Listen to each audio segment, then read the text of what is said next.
The word of the Lord came to Jonah, son of Amittai. Go to the great city of Nineveh and preach against it, because its wickedness has come up before me. But Jonah ran away from the Lord and headed for Tarshish. He went down to Joppa, where he found a ship bound for that port. After paying the fare, he went aboard and sailed for Tarshish to flee from the Lord. Then the Lord sent a great wind on the sea, and such a violent storm arose that the ship threatened to break up. All the sailors were afraid, and each cried out to his own God, and they threw the cargo into the sea to lighten the ship. But Jonah had gone below deck, where he lay down and fell into a deep sleep. The captain went to him and said, "How can you sleep? Get up and call on your God. Maybe he will take notice of us so that we will not perish." Then the sailors said to each other, "Come, let us cast lots to find out who is responsible for this calamity." They cast lots, and the lot fell on Jonah. So they asked him, "Tell us, who is responsible for making all this trouble for us? What kind of work do you do? Where do you come from? What is your country? From what people are you?" He answered, "I am a Hebrew, and I worship the Lord, the God of heaven, who made the sea and the dry land." This terrified them, and they asked, "What have you done?" They knew he was running away from the Lord because he had already told them so. The sea was getting rougher and rougher, so they asked him, "What should we do to you to make the sea calm down for us?" "Pick me up and throw me into the sea," he replied, "and it will become calm. I know that it is my fault that this great storm has come upon you." Instead, the men did their best to row back to land, but they could not, for the sea grew even wilder than before. Then they cried out to the Lord, "Please, Lord, do not let us die for taking this man's life. Do not hold us accountable for killing an innocent man.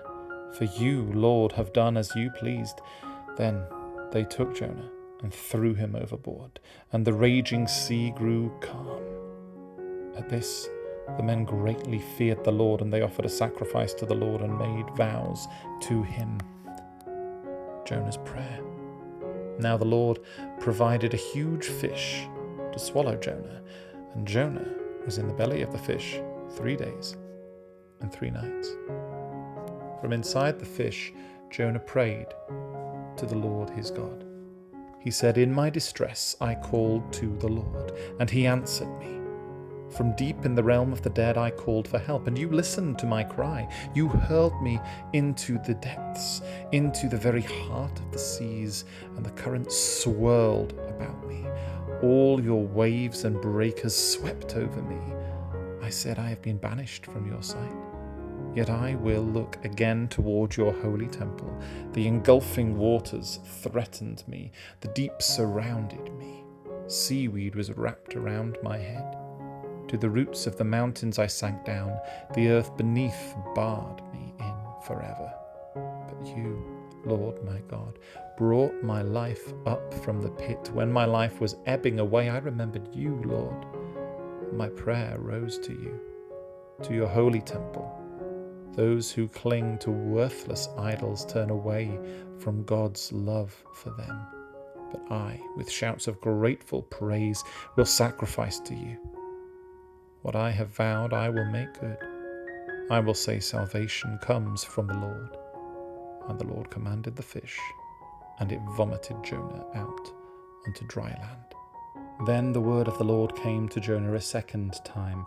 Go to the great city of Nineveh and proclaim to it the message I give you.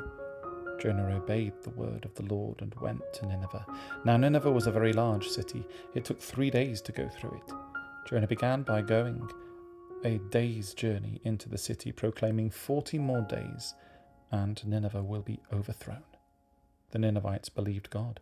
A fast was proclaimed, and all of them, from the greatest to the least, put on sackcloth.